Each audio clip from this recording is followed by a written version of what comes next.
Our final portion is going to be the 53rd district, and the reason we're focusing on that a little bit more, 52nd, 53rd we had up here a moment ago, 52nd district is because the eyes of the nation are on this one for a number of reasons.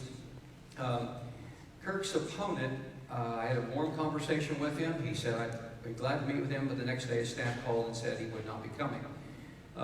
Bring up the ad. Do we have the ad? Carl DeMaio's ad that is running recently. I think we ought to all be aware of that particular ad that's being run by his campaign. It says funded by him. I asked Carl to be here. Carl was actually here on our opening Sunday and visited with him out in the atrium and requested he be here, but as I said, he's declined. Frank Simon, who's also a candidate, is a trauma surgeon, and he's in surgery unless he just arrived here. Oh, you are here? You are here. Oh, okay. Come on up here if you would. And then Congressman Scott Peters, a Democrat, the incumbent. He is, I had gotten where you were not going to be able to make it, so thank you for coming. Thank you, sir. And then Congressman Scott Peters is on his way. He's about 7 minutes away right now. We knew that we would probably have to start this without him quite being here. He's coming between appointments. So I'll start with Kirk as we open this one up, and then we'll have the doctor share, and then we'll have the congressman share last, and then a little bit of perhaps dialogue between them or questions from us. This is not scripted or planned out, but let's start with you, Kirk. Share with us a little bit. Thank you, Pastor. Thank you for having me. If you don't mind that I stand down here. Sure, that's fine. Thank you. A lot of friendly faces in the audience and some that are not so friendly. Politics is a contact sport. I've learned that over the last couple of weeks. And there are candidates who have stood before you today who have said that they are Christians. They have said that they uphold the values that we hold dear, and they're lying. And if you'd like to know who they are, I'm happy to share it with you. But there are members of our executive committee, and there are members of our central committee here today who endorse my opponent. And my opponent stands for everything that we stand against. And people think the fight is happening in Washington, D.C. They think the fight is in Chicago or New York. They think the fight is with President Obama. And the fight is here. It is in the 52nd District. The fight is here in the 52nd District, where the Republican Party has to make a decision. Are we the party of life? Are we the party of family values? Or is that just on our platform? So that we can lull in social conservatives and try and win some elections. So either our platform means something or it doesn't. And so the warning goes out to the other candidates, and it goes out to other people, and they're in the room. Politics is a contact sport. If you want to use Carl DeMaio's endorsement, if you want to use his friendship to win elections, you are no friend of mine. Okay? We as social conservatives have played gentle for too long. We've sat idly by and let our party tell us to take a back seat in the tent. And now we are fighting for our very survival in the political world, where we are allowed to have a voice, where we're allowed to be the ones who tell our kids what proper work ethic and moral character means. Instead, the federal government is telling us, and Pastor, I was here with you and Pastor Chris Clark a few months ago. Rick Santorum was supposed to come, and he didn't, so God blessed me and let me step up on the stage with you. AB 1266. If you don't think the federal government or our state government has totally jumped the shark, how is it that a 5-year-old boy or a 14-year-old boy can choose his gender identity when he or she shows up to school that day?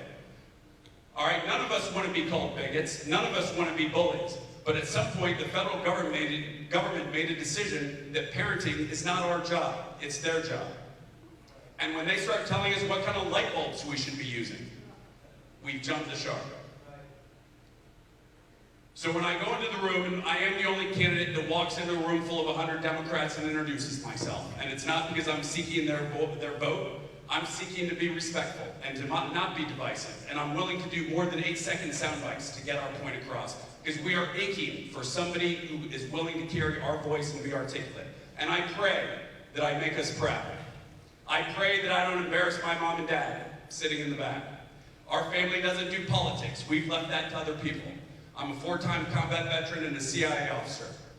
I'm an Eagle Scout, and I think I'm well equipped to represent our district regarding foreign policy, national defense, fiscal reform in our Constitution, and everything else is noise. Everything else is a shiny object designed to get voters and check writers to run into a different direction. But folks, I've got a 5 and a 9-year-old, and they deserve more. They deserve so much more. So do your kids, and so do our grandkids. And so I'm the only candidate who's taken the term limit pledge. And what that's there for is not to get your vote. It's to protect me and my family, because I'm good for about 6 years. And then at some point, I start voting off of re-elections instead of principles and values. So I promise you this, if I am elected, and it might only be a 2-year term, it could be 6, I will be the most dangerous member of Congress. Because I don't care. Somebody needs to carry our voice. And with that, I look forward to opportunities and answering questions about issues or policies. I will speak frankly, and if I don't answer your question directly, I expect you to stand up and say, Kirk, you didn't do it. Thank you, Kirk. I don't Pastor, like thank any more directing that. Man, are you sure you're not a preacher? I feel like a Sunday morning, I need to take an offering. Okay, Fred, go right ahead. And then the congressman will be here just in a few moments. Well, one thing I know for sure, Kirk's got more than 6 years left in his tank, because he and I have been all around this district together. I'm Fred Simon. I'm a 61-year-old man who was the trauma director at Scripps La Jolla. Been a trauma surgeon most of my life. The window to all segments of society, the homeless, the undocumented, the rich, the poor, the atheists, the agnostic, and the Christians. I've seen every religion. I've talked to almost every type of individual in America. We are all human beings first. We're created by a wonderful God. And I've been a public servant most of my life. I came from 2 wonderful people. I never told the story until I was in front of the WAPA people 10 days ago. My parents were always committed to the community. My dad started the Boys Club in Indio. He started the La Quinta Arts Festival for the young Latino people to come in. Our dealership was a dealership that took in children who were at risk. And I still do that. In fact, today, after getting out of the operating room, and I'm still doing a little operating to keep my skills up, I got handed about 25 letters to me from a group of students up in Oceanside that I do empowerment lectures. And I've been doing this for 30 years. And when I read those this morning, I sat there and go, I've been led. I finished my surgical residency, and then the Lord said, you're not ready. He gave me Bell's palsy, complete paralysis of my face. Didn't know where I was going. He says, you're going to the Indian Reservation. So I volunteered on the Navajo Indian Reservation for a year. And there I learned, again, about America. If you want to see what a government does to people by socialization, taking away their motivation, taking away their spirituality, go on the Indian Reservation. It's pathetic. Alcoholism, doubting God, and people who have no purpose. And it was done by the government. Okay? And I will tell you, that's why I'm in this race. I have a 14, 11, and a 16-year-old, and they need an America that's driven by the Lord and good people. And I've been led through my entire career. I started out in a Methodist school.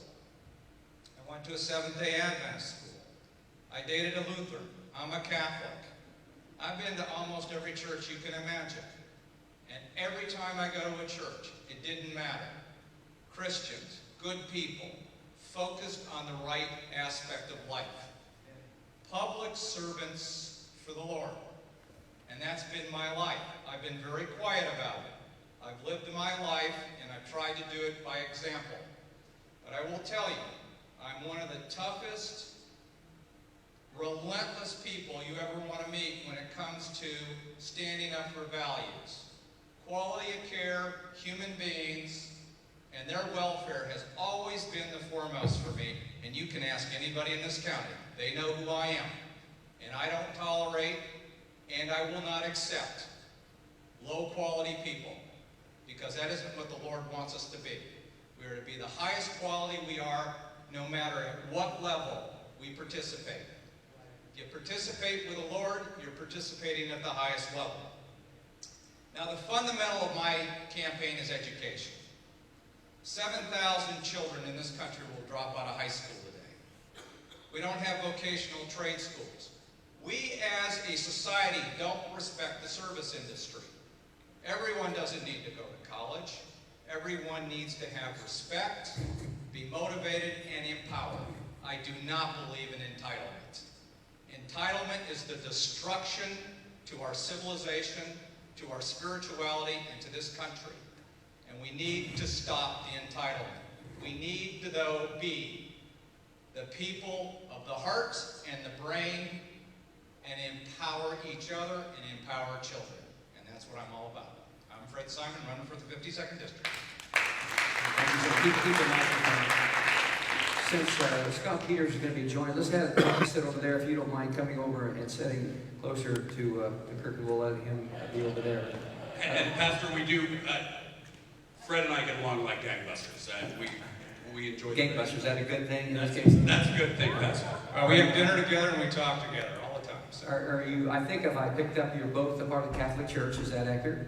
That is. And the question we intended to ask all the way through, we started but I didn't follow through on all the candidates, is the position as it relates to the topic of abortion as a fundamental issue. Where do you stand on that, Kurt? Pro-life. And you, Fred? Well, you know, some people say you waffle. I am definitely pro-life. I have a story about it that happened in my own personal life. I'm out here to win the battle, and I think we've been losing the war. I think one of the biggest baits that the Democrats give us is the abortion issue. And my approach to this is a little different than Kirk's. I think we need to have a big heart, a great heart, and as I was asked, if I had to vote in Congress for a bill in regards to funding, and I don't believe basically the federal government should be giving funding to hardly anything, but I want to start seeing the issue of adoption out there in society. And I want to take these young women who are vulnerable and tell them, and I'm a Republican, that the Republican Party cares about you as a human being and a person, and work with them and encourage them to be pro-life. But if they choose not to, you know, I have to sit there and say, you have an option, adoption. And there's no discussion out there on a federal level on that. And I think that the next step is to encourage these women to be loved, and we need to have a much more collaborative relationship in discussing options. So that's where I'm at. Thank you. Fred, I just need to ask this clarification, and maybe you answered it, maybe I missed it, maybe the problem is my dullness. Yes or no, do you support the Republican platform on the topic of abortion? Yes, I do. Okay, and I've adopted 4 kids, so I get that, but he answered one word, and I really couldn't figure out if you were supporting it or not. That's why it was confusing to me. But Pastor, if I can add, you know, I told you I'd go into the room full of Democrats, and a lot of them are pro-choice. Quite frankly, most of them are pro-choice. But we're looking for compromise, and I know compromise is a bad word, but something that we can do is find places where we agree on. And I've yet to find somebody who says it's okay for a 14-year-old girl to go get an abortion without talking to her mom and dad. She can't get her ears pierced, she can't get an aspirin, but she can go get an abortion.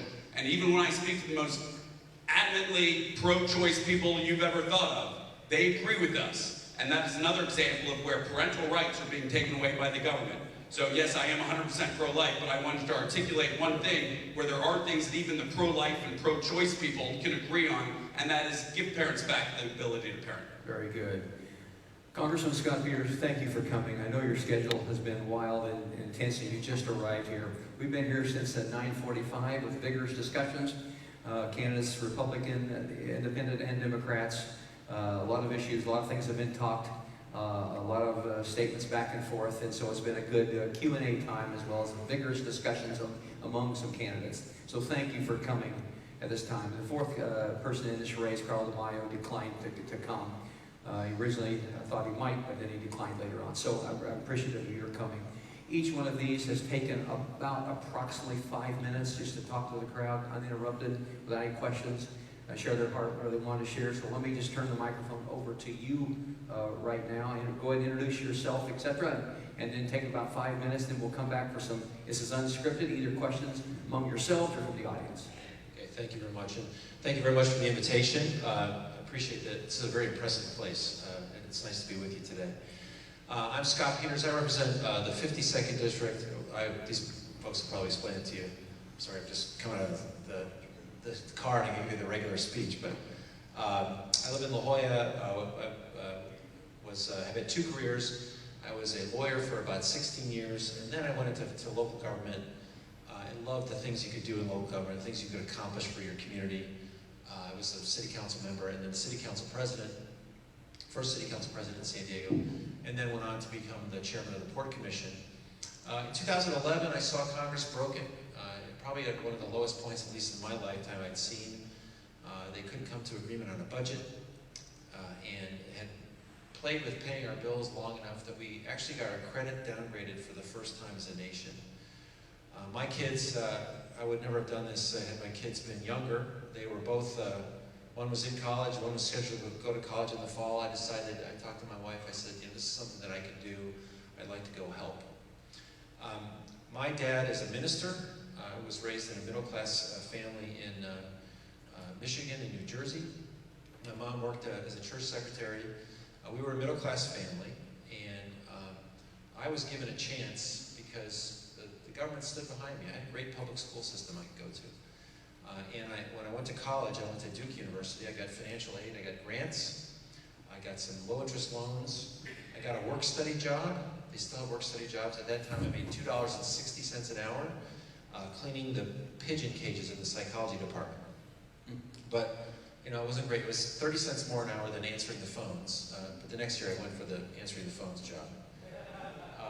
But the point is that I had a chance because America invested in me and gave me a chance as a middle-class kid to get an education and then go on to have a career and to be able to contribute and give back. And I want every kid in the United States to have that same education. We're not making investments in our future right now in the federal government. We were talking about, we saw a bridge fall down in Minneapolis. It's the bridges, it's the roads. It's science and innovation, investing in basic scientific research so that we can keep our lead as a society within the world.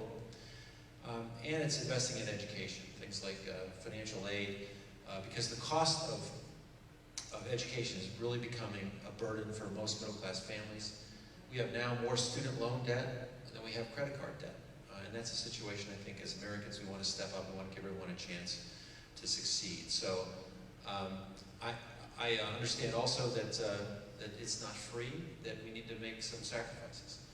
And I'm a proponent of the Simpson-Bowles style approach to budgeting. Now Simpson and Bowles were, Simpson was a Republican senator and Bowles was a Democratic chief of staff for President Clinton. They came together and they did a bipartisan budget agreement, a recommendation in 2010 that involved a lot of sacrifice, but put us back on the path to a sustainable fiscal future, provide for a strong national defense, eliminate wasteful spending, provide a sustainable safety net, and make the investments in the future that we need to make so that all of us have an opportunity and that the economy can grow.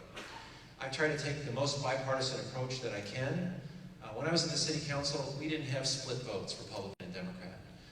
We worked everything out. We never put anything on the ballot because we couldn't agree. We see way too much of that today in San Diego. We see way too much partisanship and division in Washington, D.C. I don't think anyone's, you can call me a lot of names, I don't think everyone's ever called me divisive. I've been the kind of person that tries to sit down and work out a solution. I've joined something called No Labels, which is a group of Republicans and Democrats working together on solutions to make Congress function again. I'm part of the United Solutions Caucus, which is freshman members of Congress, Republicans and Democrats, who are working together to make sure that we pay attention to long-term debt challenges. And we're trying to do any kind of socializing or anything we can with Republicans and Democrats to rebuild a sense of community, to rebuild a sense of country that's really been lost in Congress. We want to rank our priorities country, district, then party. That's been my approach. I'd be happy to take some questions, Pastor, if that's all right. That sounds great. We'll just fire some things to all of you. We said earlier, Congressman, before you got here, we're not dual issue people. In other words, abortion and marriage, though those are very foundational with us. Care deeply about the aspect of debt, 17 trillion debt, and unfunded liabilities. First Amendment rights, which are evaporating quickly. Second Amendment, Israel, immigration, national defense, welfare, size of government, educational, and a whole lot of these. Now, we won't get through all of them, but let me just ask you to, I just would like to, if I can, just walk through these one at a time and just give nugget answers, bullet responses to them. If you feel like that's really super unfair, just say, hey, let me have a sentence more if I can, and we'll try to be as gracious as we can as the time is evaporating. We've already covered on the abortion issue with the two before you got here. Pro-life, you said, and Congressman, where are you on that issue? If that's going to be the only issue decided on, I'm going to urge you to vote for these fine gentlemen. I'm not with you on that one. And they really are good men. On this one, I just feel that it's not the government's role to make those choices, so I'm pro-choice. Hopefully we can come back and visit that some more. Pastor, can I ask Scott about the 14-year-old question? Okay, go ahead. I don't know, Scott, you didn't come in. What I found, even talking to pro-choice people, is that we can agree that a 14-year-old girl should not be able to go get an abortion without talking to her mom. I just think all of these things are not issues for the government to decide. Well, the government is deciding for the 14-year-old instead of the mom and dad. And again, I'm not trying to be divisive, because there are things that even pro-choice and pro-life people can agree on, and I'm trying to illustrate that there is compromise to be found where we want parents to go back to parenting. And Kurt, we probably have a lot of other issues to get on. I'm going to concede this one to you for this crowd, and I'd love to chat about it. If So there's it's any other not, things. I would have thought that would have been actually a common agreement, but it is not apparently. Am I understanding you correctly? I think it depends heavily on the circumstances. Okay. Issue of marriage, definition of marriage, sir? I believe marriage is between a man and a woman. Okay. I think it's pretty distinct. The Bible only mentions a man and a woman. Okay. Again, I think in this context, from the government's perspective, look, I've been lucky to be married 28 years to a great woman and have 2 kids, but it's not the government's perspective to prescribe how any family looks. Okay, we probably won't have time to revisit that one, so let's move on to the issue of debt, 17 trillion in debt. You gentlemen are running as Republicans. The Republicans don't exactly have a wonderful record on this, and Congressman, the Democrats, what's happened these last 5 years in the debt is actually staggering, and from a theological perspective, thou shalt not steal from future generations. And it's just unbelievable that both parties have let us down so badly. But we would never have conceived that the guy from the senator from Illinois who said 17 trillion is in debt is unconscionable about George Bush. And he was right. His criticism of George Bush was dead right. But now we're at 17 trillion, not including unfunded liabilities. I'm going to ask you, the two of you, what are you going to do to change that if you get elected? And then, Congressman, you're there. The only other congressman we could talk to this morning was Duncan Hunter, who's already been and left. So, yes, sir. Pastor, you said it correctly. It's my party that owns the House of Representatives, and it's my party that just said there's no longer a debt ceiling. We can't keep blaming President Obama over and over again if it's our party that actually owns the purse strings. So either we find true fiscal conservatives, or we just find people that talk about being fiscally conservative. Fred? Oh, I'm sorry. And I'm sorry, and the question is, what would I do? And the best thing that we can do, if we begin to immediately cut entitlements, we'll go the way of Greece. What we need to do is find Democrats and Republicans who are willing to identify out of the 175,000 pages of regulations, the regulations that don't look after the environment and safety, that are stifling the economy, so that businesses can begin to flourish again. So we need to go after, we need to roll back the regulations that are actually preventing the economy from taking off. Make them more bullet answers, and we may, with the Q&A, go back to some of these, but just bullet answers to as much as you're able to. Fred? Governmental incompetence. You don't have qualified people who have spent a lot of time in the private sector that understands business and finance. This healthcare bill, $1.8 trillion for nothing.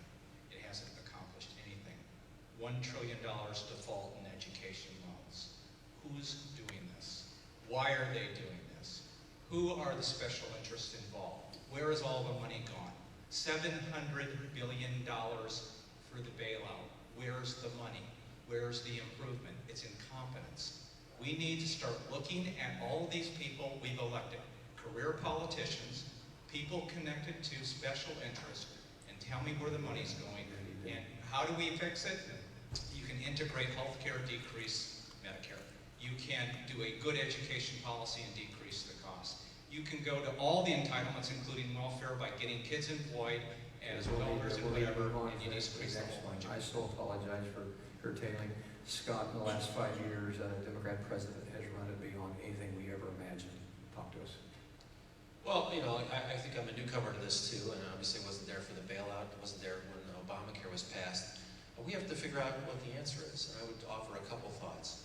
The way you close the budget deficit, you can either raise taxes or you can either lower spending, but the real way is you can increase economic growth. So how do we grow the economy, get those tax receipts up, get the claims, get people employed so that the claims for joblessness claims go down? And that's a multifaceted approach. But the Harvard Business School, one of the things that Kirk said was to streamline regulations. I voted with the Republicans recently to streamline environmental regulations, not to achieve a lower standard, but to get there faster.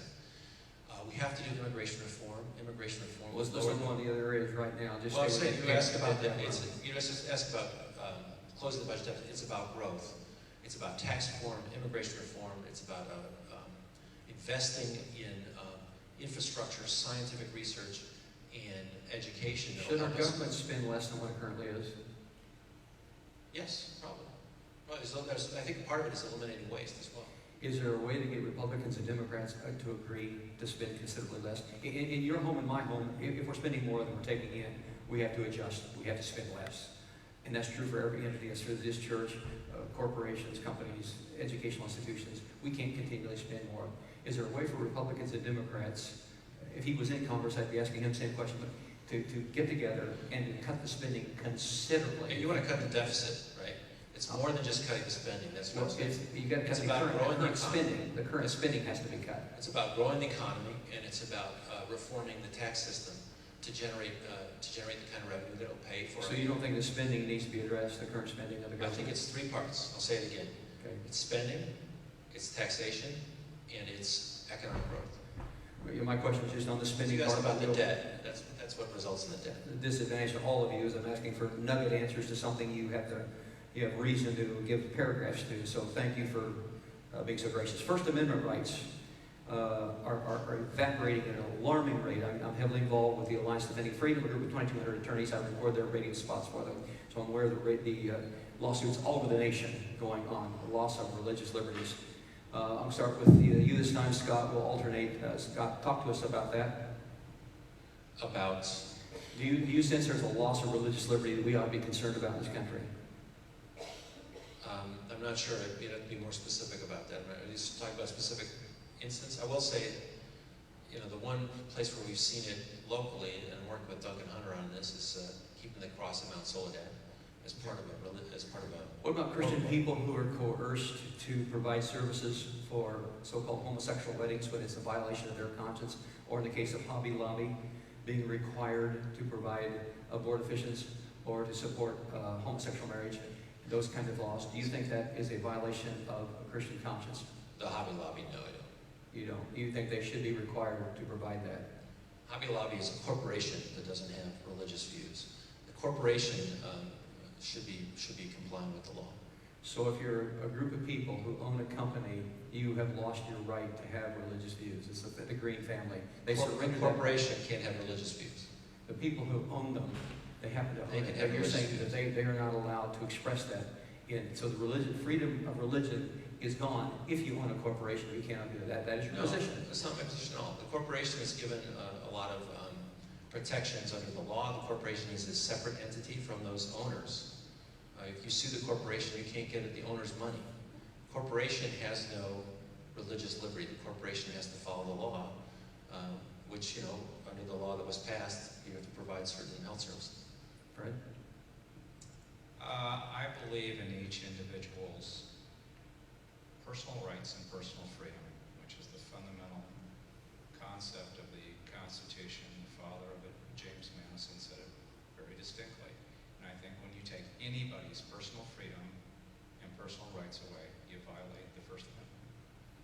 Kurt? I think our founders put something together here that took a chance and was an experiment, and that was that our government is for the people. And somewhere along the lines, and I can go into the history of the Constitution, and I like to talk about what happened with the 17th Amendment and how that changed the culture of our government. But we've forgotten that, and our government truly feels like we work for them. And I think the First Amendment and how corporations are being treated is a good example of that, where folks are being asked to set their personal or religious beliefs aside because the government now can go in and redefine something like marriage. At another time, Scott, offline, I'd love to just supply to you the religious liberty cases that I'm involved with through the Alliance Defending Freedom and why it concerns us a great deal. Your time is very busy, but if you could look at that, I'd love to give you a listing of some of those that we feeling is a real encroachment of. I'd say too, this is an interpretation of the Constitution by the Supreme Court too, so some of it's not in our hands. Okay, let's go to Second Amendment. Gun rights, where do you stand on the Second Amendment? We'll start with, okay, Fred, with you this time. Go first. Sure, I totally support Second Amendment rights. I'm a gun owner. My kids are learning how to participate with guns on a safety basis. I think the problems we have in our society today in relationship to guns is psychiatric illness. If you look at most of the things that have happened, most of the use of the weapons in an appropriate manner has been people. So you have to tie, I actually tie the Second Amendment together with health care. We have an obligation in this country. If everybody's raising the Second Amendment issue, it's shown right out there we have a problem with psychiatric problems in America. We need to fix that. Scott? I guess the question is about gun control, and There's a deep concern that the Second Amendment rights are being taken away. What are your thoughts on that? I don't think that that's the case. I think that the courts decide whether the Second Amendment, the extent of the Second Amendment protections, and we have to comply with what the courts say. I'm a big fan of state-by-state regulation, though. I do think that Alabama ought to be able to make its own rules, Wisconsin can make its own rules, California should make its own rules, all within the boundaries of the Second Amendment. Do you believe the people before you should have the right to own guns? What's that? Do you think the people before you here should have the right to own guns? Yes, I think that's clear in the Constitution. Kurt? Joined the NRA in 1994. I think I'm the only one here who's been shot at. Combat veteran, and I understand what weapons do. But again, it goes back to what our founders believed this was an experiment, and we were actually given that right to bear arms. And if we begin to over-regulate that, whether it be at the state or the federal level, well then we're no longer abiding by the Constitution. If we no longer feel like the Second Amendment is important, let's change the Constitution. But until we change it, we deserve that right. I want to shift to the support of Israel. From Harry Truman on, every president has been profoundly supportive of Israel as one of our closest allies, democracy, representative democracy in that region of the nation up until the present one. My wife has made 50 trips to Israel. She knows what's the feeling and the mood of Israel is. She's met with Netanyahu and others. So I just wanted to say that as a little bit of a revelation to you, and as you answer this question. She may, like a pit bull, come at you if you answer this wrong. I'm not responsible for what my wife does. She's right here. Raise your hand, Rosemary. So, okay. So, Kurt, support of Israel?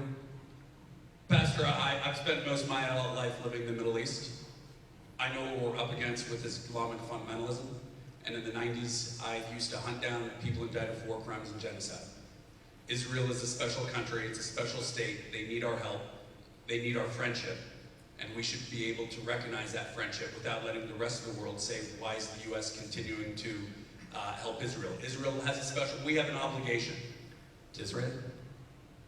I pretty much agree with Kirk. I think, though, there's one big problem here. Almost historically, you look at the world, it's all geopolitical. We're in there now as a country destabilizing the Middle East.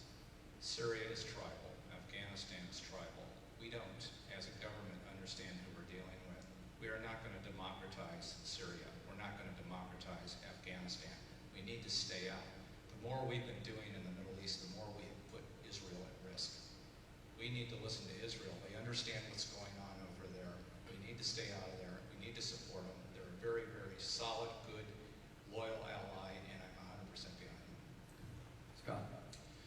Well, thank you. I was fortunate to be able to take a be on a congressional trip to Israel, the largest one ever in August. I got a chance to meet with a lot of the people who are suffering from a pretty tough neighborhood. I also met with Mr. Netanyahu and some of the other political leaders there. We've taken a couple votes for Israel in Congress already. We supported the Iron Dome system, which is a missile anti-defense system. We've also supported tough sanctions against Iran, which is obviously trying to develop a nuclear weapon. It poses a great threat, and certainly would express my commitment to Israel as our most important ally in the Middle East, and I've backed it up with my votes. In the last few days, even Vice President Biden, as much as yesterday, and then President Obama the days before, they've shaken their fist at Putin in Russia. It's becoming almost laughable. Putin has no respect, and nor does he have respect for our president at this point. Scott, let me just ask you that question. What can you and your party do to offset the leadership in the White House that is going to cause Putin to just simply move faster and further? I just don't see the world that way, Pastor. I mean, it's I grew up. You think Putin? Well, let me say respect so when I long? grew up, my family was the Democratic family, but we always stood behind our president as in foreign policy. We would bicker about. Let me focus the question like a laser beam. Do you think but the Putin bad guy here is he actually respects our president? That's where the key is, and what can be done. I don't care if he respects our president, except because the bad guy here is Putin. Okay, we have to understand our country versus Russia. And what I don't think is productive is to create a division between our country and our president. Even though probably most people here didn't vote for him, but that is unproductive. When we want to think of ourselves as a unit, Republicans and Democrats together as Americans in foreign policy.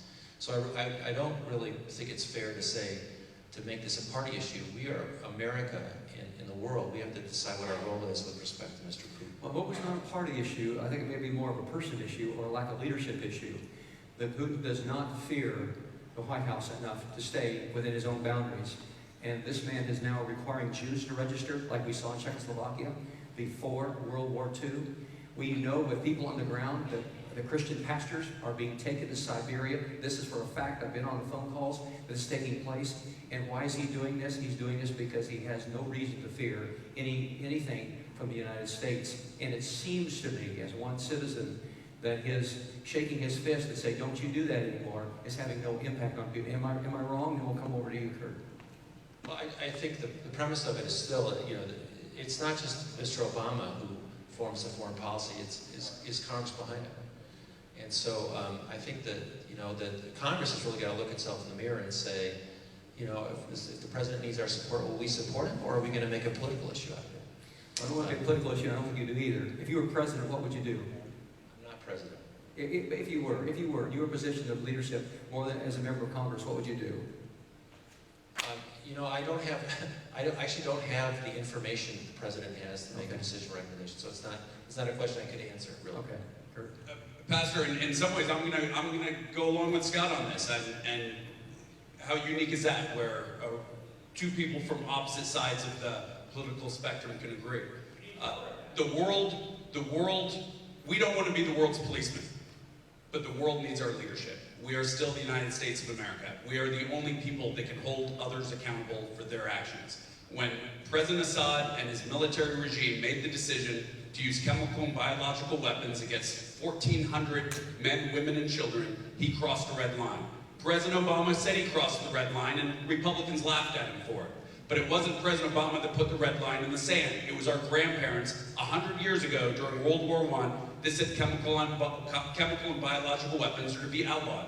I was the only candidate, the only Republican candidate in California that said what we should have done is worked with the president, not belittled him in front of the world regarding foreign policy, to come up with a decision. We now see what President Putin thinks of American leadership, and it's not just President Obama. It is the House of Representatives and Congress who have failed to find an adult conversation that they can have so that the world sees that we're still leaders. We're not anymore, and that's why you see 80,000 troops massing along the Ukrainian border. We would agree that Syria is bad guys against bad guys, so what can we do there? Ukraine is not that. I would contend it's bad guys against some good guys, and we can make a difference in some way. There's all kinds of things that can be done other than taking over taking over troops. We'll go on to the next issue, immigration. I just come with a presupposition that people on the far right and far left have severely politicized this and caused us not to be able to walk a middle ground. Can you guys, as different parties, find a ground to get us out of the immigration morass without offering amnesty on one side or trying to say you're going to ship 22 million or 12 million people out of the country, which is equally unreasonable? What can we do on the immigration? Do we all agree, first of all, that the border should be secure? Yes or no? You agree with that? We do, and That was a yes from all three of you? I didn't hear from Fred. Yes. And Scott. Okay. We start there with one commonality. Now what do we do? And this I recognize more complicated than a sound bite, but to the best you can, make it a sound bite. Give me 5 steps of what you The Senate do. passed a bipartisan immigration bill that would do a lot of the things we need, which is deal with the need for high-skilled workers, secure the border, and then deal with these people who are in fact part of our economy. It would encourage economic growth by, I think, 3% over the next 10 years. It would lower the budget deficit by $800 billion over the next 10 or 20 years, and would help Social Security because a lot of that money that's bleeding away from the system for people who are working here would actually get paid into the system. We have a bipartisan solution. We ought to hear from these gentlemen if they support it. I would. I think number one, you secure the border. Number two, everybody in this country needs to have an official identification. We need to have everybody fingerprinted, ID'd, and we need to know who they are. Who's going to do all this work in the Central Valley? We're a country of heart. All of these people have families. They are part of the economy, like Scott said. They pay rent, they pay for food, but we need to know who they are. If they're felons, they need to be gone back to wherever they came from. They're very productive people. They're very spiritual people. I've taken care of them for 25 years. And I've taken care of dozens and dozens and dozens of them. And very few of them are bad people. We need a policy that we don't, in 20 years, have to come back and do this again. And that's secure border, identify people, stick to the program, have the Democrats and Republicans agree, get them in the workforce properly, and let them thrive. Pastor, and my experiences isn't from political, you form it from your life experiences. And what I would ask the members of Congress to do before we give amnesty is to go to these countries around the world at about 4:30 or 5 o'clock in the morning, because the line starts forming up like a rock concert, where people are trying to come here legally. And if we are still a country that believes in fairness, we believe in compassion too, I get it. But it would be fundamentally unfair to give people a pathway to citizenship and neglect the families that are waiting outside of our embassies and consulates, who in some cases are risking their lives to stand outside of our embassies and consulates to come here legally. Whatever conversation we have, we need to keep them we need to bring them into the conversation. That has to happen because we are still one of the few countries who actually respects fairness. We teach our kids fairness on the soccer field. Other countries don't have that culture. In other countries, it's okay to cheat. It's okay to lie on your tax reform or on your tax forms. But in this country, we believe in fairness. So I would ask, and I would seek that in Congress. Just to be clear, so neither of you would vote for the Senate immigration bill, is that correct?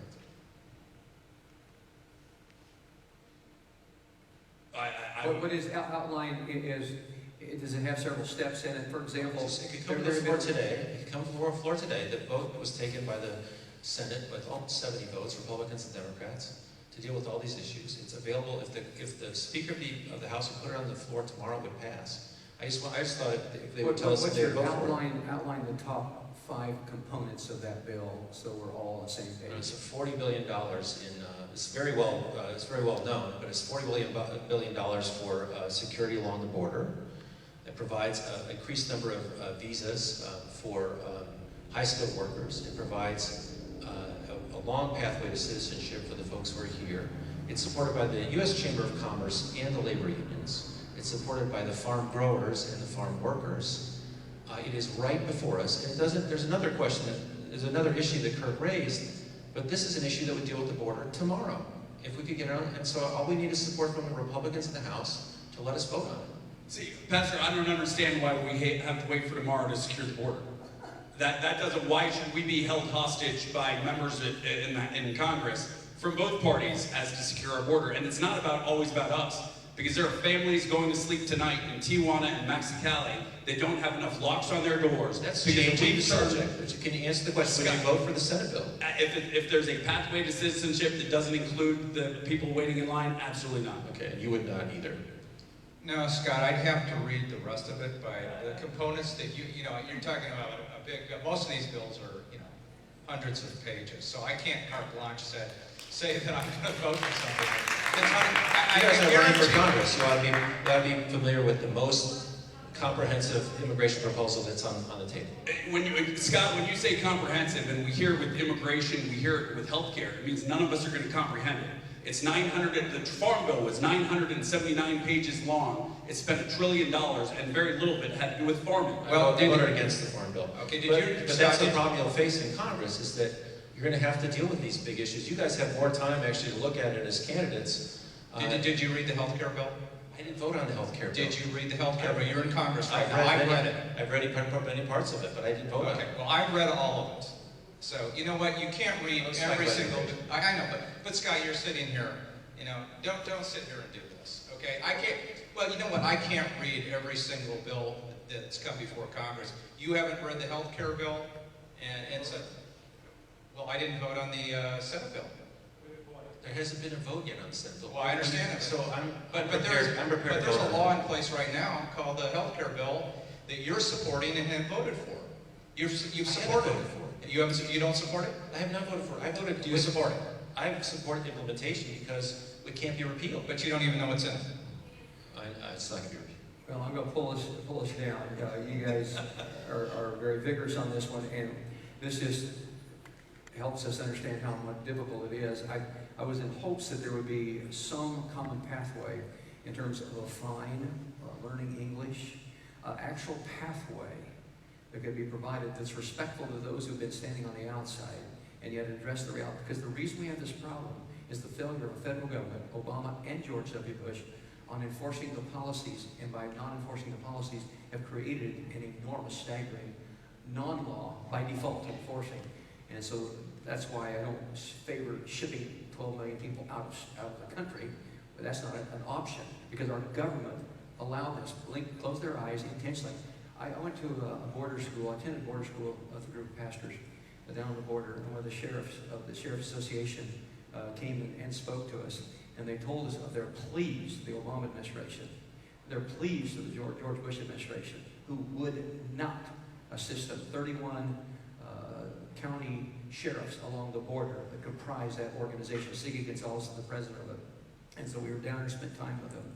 And I would in hopes that there'd be enough people in the middle that the extremes would not be able to shape the argument. But it is apparently, it's so volatilistically charged, we're not going to probably resolve it here today. But thank you for your discussion. Yes, Fred, I sent you one. We don't even get to the basic fundamentals. We've got all these children that we have federal law, state law, and all these compilations of having kids in school and they can't speak English.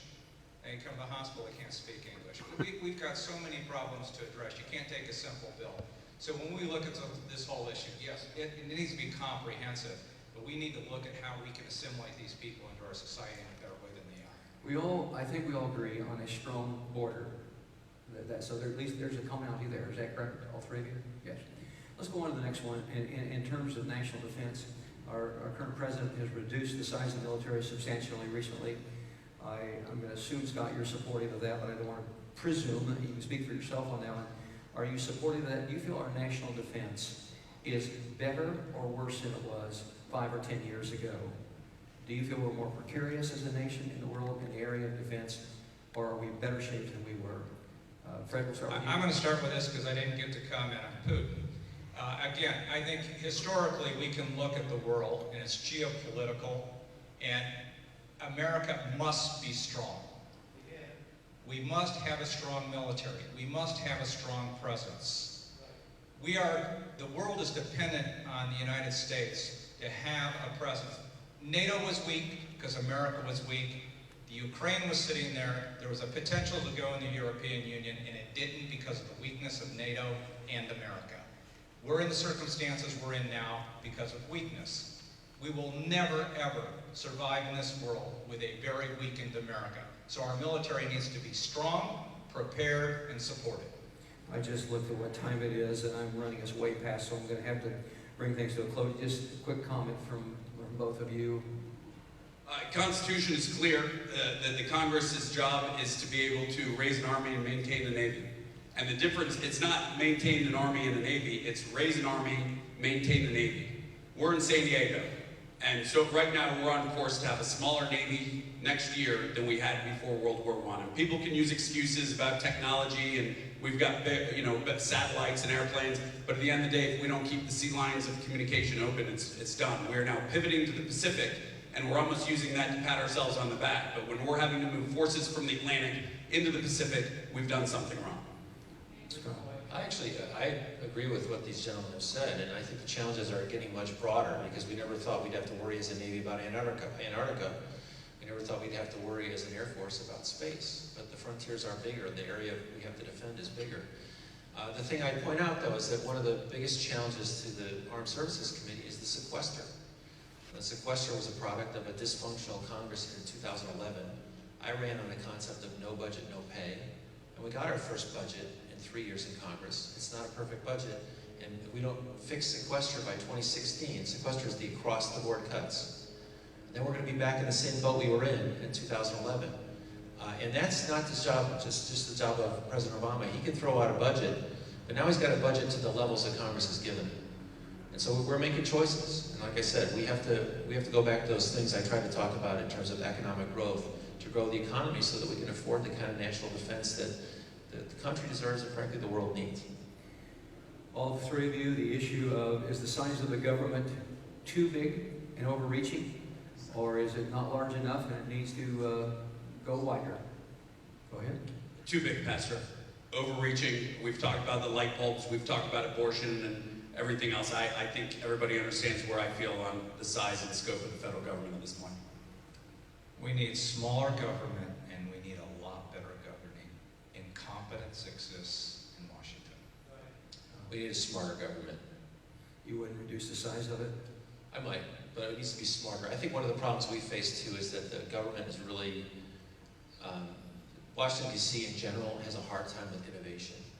There's a lot of innovations that are coming from San Diego, both in military technology and in healthcare technology in companies that I've visited, that we can incorporate and save a lot of money. And one of the big struggles that I've been pushing, and one of the things actually was given an award, one Republican and one Democrat were chosen to win an award from the California Healthcare Institute, because we've been pushing the use of technology in healthcare as a way to reduce costs. I don't know, whether talking about a size of government, I think is more of a emotional kind of estimation. What I want is in every process for government to be smarter, more effective, and more efficient. I know we've gone way over time, and I express my appreciation for you coming. Scott, you were gracious enough to come on a busy schedule to an environment that would not be conducive to many of your views. So thank you for your willingness to come. I really appreciate that. I'm going to outline something that's going to get me in a lot of hot water, but so be it. Not like I've been there before. And that is, when the Republicans, I tend to vote almost always Republican. No. And for very visceral reasons as it relates to a host of issues we've been talking about. But when the Republicans put in a candidate that violates the Republican Party platform, then I encourage anybody I can to vote for the Democrat. Because 2 years later then, the Republican Party will come back and try to oppose that individual rather than support the incumbent then that they put in who violates their conscience. I don't live in the 52nd. A number of these people do, and some of their pastoral congregations and their leaders in the 52nd. But were it to be for an individual who violates the premises of the Republican Party, that's an inconsistency with me, as opposed to one who is consistent with his own Democratic Party. Sir, I would be voting for you in that particular occasion. That may surprise you. With the goal of getting you out 2 years later. You understand that? We have a deal for a short time. Yeah, okay. But I want my wife Rosemary to come and pray over you and the other candidates that are still here. I know many have had to slip out. has been a very, very long morning and now afternoon. I wanted to pray God's blessing over us as we close right now. But I appreciate, I've already expressed my appreciation to Scott, but to Fred and Kirk, it's jolting to run for office. I have been involved and friends of people run for office from my fascination with politics from age 9 on. And I see the toll it takes on families, on marriages, and kids, and businesses, etc. And so we have high regard and respect for people who are willing to go through what you go through. This is not an easy thing. And so Rosemary, if you would come here and lead in prayer for them. I know we went way over our time and we've lost most of our crowd, and I understand it, but you have stayed with it right till the end. You're the remaining remnant. So thank you. Thank you for sticking in all this time. What's this? Okay. Rosemary, if you'll pray for them. Father, I bring before you these 3 wonderful men of God. I thank you that you've called them for such a time as this to be government representatives of your word, of your law, of your kingdom. I ask you to bless them and their families, to place your spirit upon them, to give them wisdom, counsel, understanding, might, power, strength, and courage, all the virtue and ability of heaven itself, to run the race set before them. I thank you to bring them forth in righteousness, in justice, and in peace. I thank you for the country in which we live and the freedom that we have. And these men will be righteous to fight and preserve that based on the power of your word and the blood of many who have gone before us to lay the foundation of liberty that we are so privileged to have. May this area, may the 52nd District shine as a light to the nations in this hour. In Jesus' name, I ask your blessing upon this election and these